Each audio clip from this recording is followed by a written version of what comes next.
Hi there, it's John here, and I'm sitting here with my Beatles t-shirt on, and I'm wanting to do another reading from Seeds of Deception by Jeffrey M. Smith. And this is called The Wisdom of the Rats. The Washington Post reported that rodents, usually happy to munch on tomatoes, turned their noses up at the genetically modified Flavor Saver tomato that scientists were so anxious to test on them.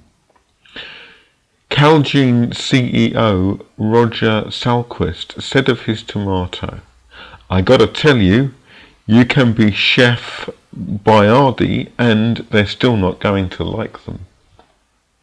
Rats were eventually force-fed the tomatoes through gastric tubes and stomach washes. Several developed stomach lesions. 7 of 40 died within 2 weeks. The tomatoes were approved. It's really incredible that the situation in America with the Food and Drugs Administration is just so corrupt that something like that could be approved. And it does seem to me that the Food and Drugs Administration, the FDA, isn't simply a poodle of the biotech industry. It's just been invaded by them and taken over by them. It's an adjunct of the biotech industry. They're not obviously interested in actually protecting people's health at all. I'm sure that there are scientists lower in the ranks who are interested and sincere, but the bosses are all biotech bosses.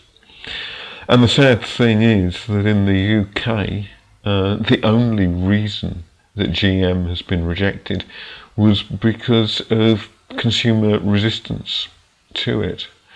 I'm going to be doing a lot more of these readings. Please do feel free to post them.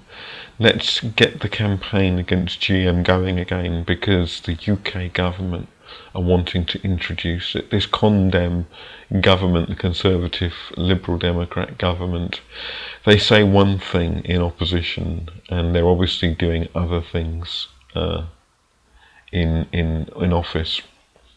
But let's say no to it. And really, I'm just going to recommend this book again. If you can, hopefully you can see it. Seeds of Deception. Exposing corporate and government lies about the safety of genetically engineered food. Jeffrey M. Smith. And for those of you who are interested in the British debate, there is a foreword in this book by Michael Meacher, who was one time, I think, agricultural minister in the last Blair government. So take a look at that book and let's get the campaign moving again. We can still say no to GMO if we unite and tell supermarkets, tell the governments, we won't buy their poisonous foods. Thanks for listening.